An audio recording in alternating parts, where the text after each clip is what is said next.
America में Los Angeles में लगी भीषण आग से अब तक 12 लाख करोड़ रुपए का नुकसान हो चुका है। इस आग में किसी का पूरा घर जल गया तो कहीं लाइन में खड़ी हजारों कारें एक साथ आग के हवाले हो गई। अमेरिका में इस आग को राष्ट्रपति जो बाइडेन ने आपदा घोषित कर दिया है। ये भीषण आग हॉलीवुड के आसपास के इलाके में भी लगी है, जहां अमेरिका के दुनिया के शीर्ष अमीरों में से कई लोग रहते हैं। यही कारण है कि आग से नुकसान का आंकड़ा भी बहुत ज्यादा है।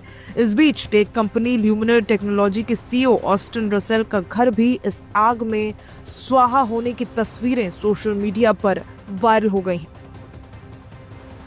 इस घर की शान शौकत की तस्वीरें और अब स्वाहा हुए परिसर के फोटोज सोशल मीडिया पर वायरल हो रहे हैं।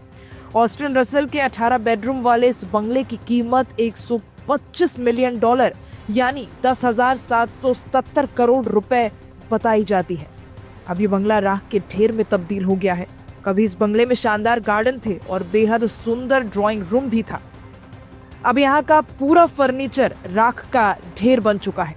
यहाँ तक कि भीषण आग के चलते इमारत का ज्यादातर हिस्सा भरभरा कर ढह गया। इस बंगले की खूबसूरती और भव्यता का अंदाजा इसी से लगाया जा सकता है कि इसका किराया फिलहाल 4 करोड़ रुपए प्रति माह से ज्यादा था।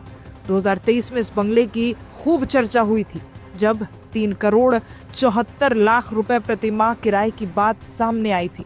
इस बंगले का किचन भी दुनिया भर में चर्चित है, जिसका डिजाइन बेहद शानदार था। इसके अलावा बंगले के अंदर ही एक थिएटर भी है, वहीं एक वातानुकूलित तहखाना भी यहाँ पर है। इस बंगले का मास्टर बेडरूम और 2 पैनिक रूम पूरी तरह तबाह हो गए हैं।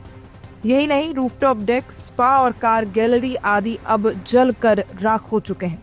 लॉस एंजलिस की इस आग को लेकर अमेरिका में राजनीति भी तेज हो गई है। फायर डिपार्टमेंट की चीफ क्रिस्टिन क्राउली ने कहा कि सिटी के नेताओं ने हमारे विभाग के बजट में ही कटौती कर दी। यही कारण है कि इतनी भीषण आग से निपटने के लिए हमारे पास उपकरणों तक की कमी रही। उन्होंने कहा कि हमारे विभाग के कर्मचारियों को वो चीजें भी नहीं मिल पा रही जो फायर ब्रिगेड में नौकरी के लिए जरूरी है।